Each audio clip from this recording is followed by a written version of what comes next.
I start by preparing 3 pattern pieces. One is for the topper and backer sewing line, one is for the core cutting line, and one is for the core top stitching. The fabric I'm using for my topper is an athletic wicking jersey mesh fabric. It's a knit fabric and it stretches a little bit. It's a little bit thin. So if you're a beginner, I would recommend using quilting cotton as your topper fabric. It'll be much easier to handle and sew.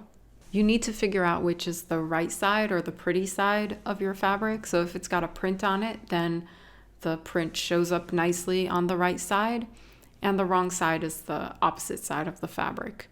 And you're also going to need to figure out what the length of your fabric is.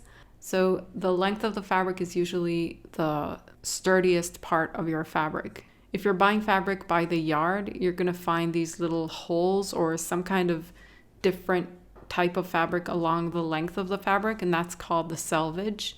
So this will help you identify the length of your fabric.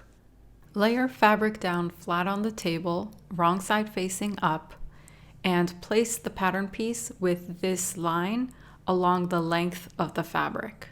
Make sure to leave about 1 centimeter or 3/8 of an inch or so of excess fabric all the way around the pattern piece. And trace all the way around using a washable marker that'll come off in the wash or a vanishing marker that evaporates over time.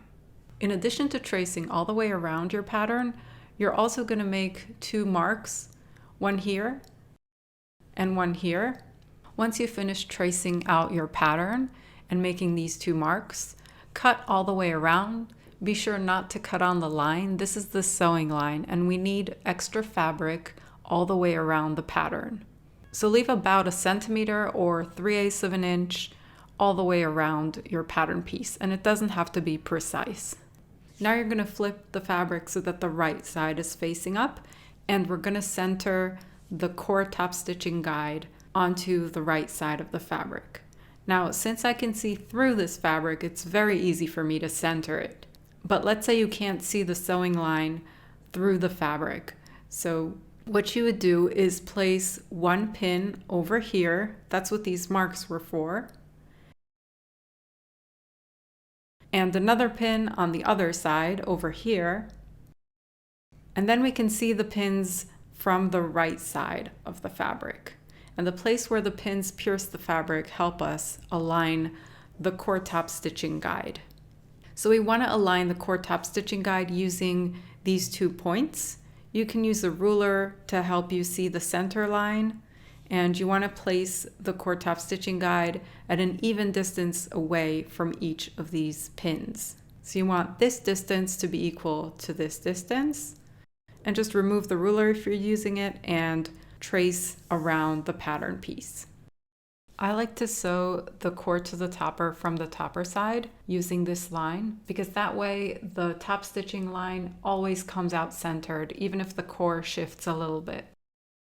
And now it's time to use our core cutting line pattern piece in order to cut out our core. So I'm using just 1 layer of Zorb 3D Dimple for the core, and I am again aligning the length of the pattern with the length of the fabric. So in case of the core, you cut along the line and you don't add any seam allowance. Now I place the topper with the wrong side facing up, and I place the core on top of it and align it so that it's centered compared to the stitching line. And I place a few pins so that it doesn't shift. Now I flip it over because I'm going to be sewing the core to the topper from the topper side. I place pins all the way around, and you can feel through the fabric to make sure that the core hasn't shifted.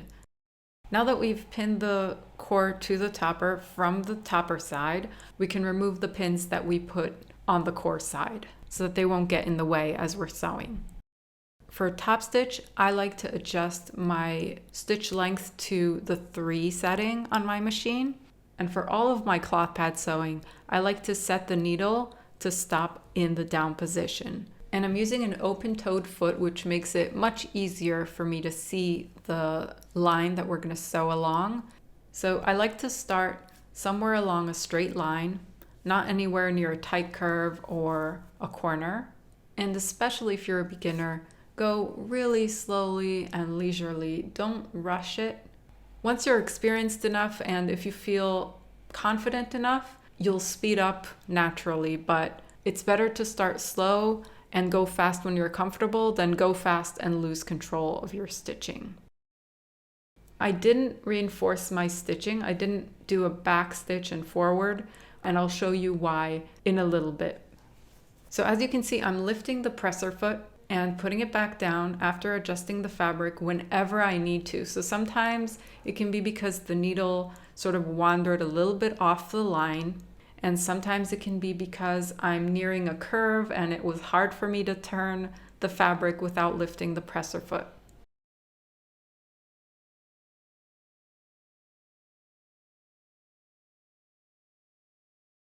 And also, in order to pivot on a turn, I stitch all the way to the turn, lift the presser foot, turn my fabric, and then continue stitching. So take it slow and make sure that you still have control as you're stitching, and make sure that the needle is following the line that you're sewing along.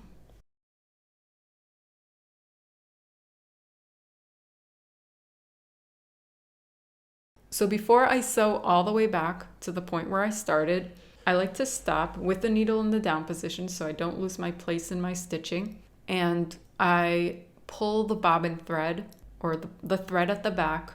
And what this does is it pulls the top thread to the back. So you can see that the top thread is pink and it's being pulled to the back. And then either using my fingers or using a pin, I pull that thread all the way to the back so that my top stitching is completely smooth without any back stitching. And then I can just tie these threads 3 times at the back and trim them off, and then the stitch is secure. And then I can go back and continue my top stitching. So I'm nearing a corner here. I sew all the way to the corner. Then with the needle in the down position, I lift the presser foot, turn the fabric around, and put the presser foot back down. And if I see that I didn't sew far enough, I just lift the presser foot back, turn the fabric back to the way it was, add another stitch or 2, and pivot again. You can see here that the fabric is starting to crumple, so I lift the presser foot, adjust the fabric, and keep going once it's smooth again. You can also try the decorative stitches of your machine. I do that sometimes too, but I most often just do a straight stitch for my top stitching. Now I'm nearing the beginning of my stitch, so I make sure that the end of the stitch is going to match perfectly with the beginning of the stitch. And then I lift the needle and pull the fabric out and snip the threads. And do the same thing I did before. Pull at the bobbin thread, and then using a pin, I pull the top thread to the back side and then tie them together 3 times. And you get perfectly neat top stitching. Now you can see that even though I pinned it in place, the core shifted a little bit. So if you need to, you can trim it a little bit around the edges, not too close to the stitching line. But even though the core shifted, the top stitching line is still perfectly aligned. So it's going to look pretty from the topper side. And now it's time for the backer fabric. So for my backer, I use 1 mil PUL interlock fabric.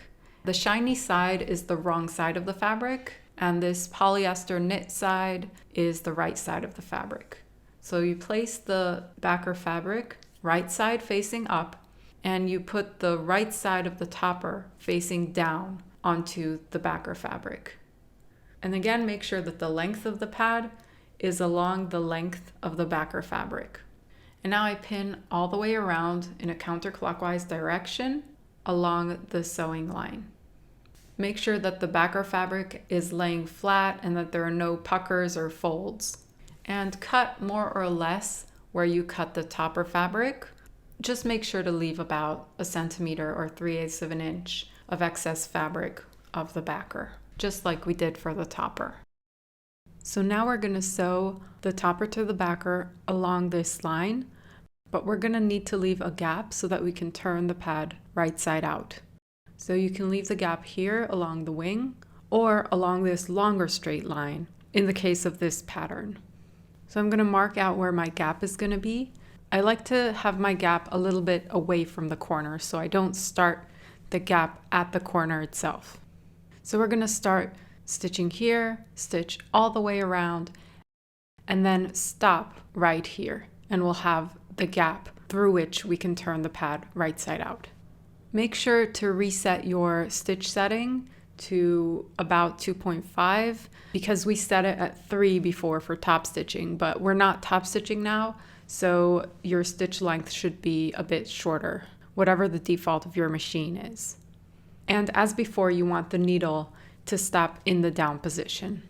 So start sewing at the gap and reinforce your stitching. So I stitch backwards and forwards about twice in order to reinforce this spot, which might be under strain when we turn the pad right side out.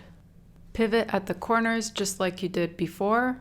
It's the same thing except we're working with a bit of a shorter stitch length. And just as we did before, lift the presser foot if you need to in order to adjust your fabric so that your needle is following the stitching line. And remember not to rush, go as slow as you need to.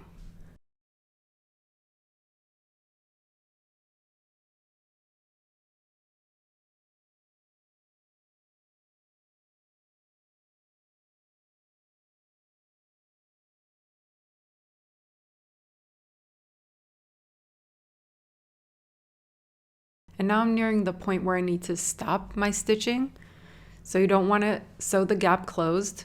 You want to sew up until this point and then again reinforce your stitching by sewing backwards and forwards about 2 times. And cut the excess thread.